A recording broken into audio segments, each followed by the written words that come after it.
மூழ்கி போன உண்மைகளை அறிய இந்த தடவை 20,000 வருடங்களுக்கு முந்தைய கடலில் மூழ்கிய ஒரு உலகிற்கு அழைத்துச் செல்கின்றது ஐபிசி தமிழ். இங்குதான் உலகின் முதல் மனிதன் பிறந்ததாக வரலாற்று ஆய்வாளர்கள் தெரிவிக்கின்றார்கள். இங்குதான் நம் மூதாதையர்கள் வாழ்ந்தனர். இங்குதான் நாம் இன்று பேசிக் கொண்டிருக்கின்ற வீரத்தமிழ் பிறந்தது. இங்குதான் இன்னும் பல வரலாற்று அதிசயங்கள் நிகழ்ந்துள்ளது.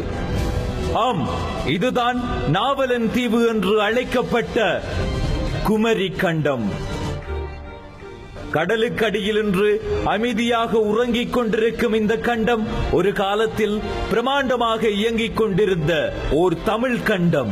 இன்று தனித்தனி நாடுகளாக உள்ள ஆஸ்திரேலியா, தென்னாப்பிரிக்கா, இலங்கை மற்றும் இன்றுள்ள சில சிறு சிறு தீவுகளை இணைத்தவாறு இருந்த ஒரு பிரமாண்டமான இடம்தான் குமரி கண்டம். 7 தெங்க நாடு, 7 மதுரை நாடு, 7 முன்பலை நாடு, 7 பின்பலை நாடு, 7 குன்ற நாடு, 7 குணக்கரை நாடு, 7 குறும்பனை நாடு என இங்கு 49 நாடுகள் இருந்துள்ளது. பருளி குமரி என்ற 2 ஆறுகள் ஓடியுள்ளது. குமரிக்கொடு, மணிமாலை என்ற 2 மலைகள் இருந்துள்ளது. தென்மதுரை, கபாடபுரம், முத்தூர் என பிரமாண்டமான 3 நகரங்கள் இருந்துள்ளது. உலகின் தொன்மையான நாகரீகம் என்று அழைக்கப்படும் சுமரியன் நாகரீகம் வெறும் 4000 வருடங்கள் முந்தையதுதான். நக்கீரர் இறையனார் அகப்பொருள் என்ற நூலில் 3 தமிழ்ச் சங்கங்கள் 9990 வருடங்கள் தொடர்ந்து நடைபெற்றதாக கூறியுள்ளார்.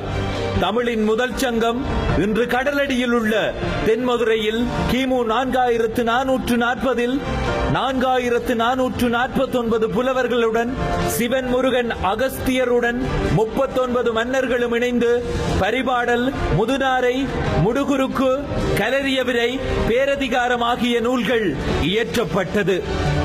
இதில் அனைத்துமே அழிந்துவிட்டது. 2ஆம் தமிழ்ச்சங்கம் கபாடபுரம் நகரத்தில் கிமு 3700 3700 புலவர்களுடன் அகத்தியம், தொல்காப்பியம், பூதபுராணம், மாபுராணம் ஆகிய நூல்கள் இயற்றப்பட்டது. இதில் தொல்காப்பியம் மட்டுமே நமக்கு கிடைத்துள்ளது. 3ஆம் தமிழ்ச்சங்கம் இன்றைய மதுரையில் கிமு 1850 449 புலவர்களுடன் அகநானூறு, புறநானூறு, நாலடியார், திருக்குறள் ஆகிய நூல்கள் இயற்றப்பட்டது. இவ்வளவு பழமையான தமிழுக்கு இத்தனை பெருமைகள் இருந்தும் அத்தனையை மூடி மறைக்கவே முயல்கின்றது பல விசயந்துகள். நம் வரலாற்றை நாமே இந்த உலகிற்கு பரப்புவோம்.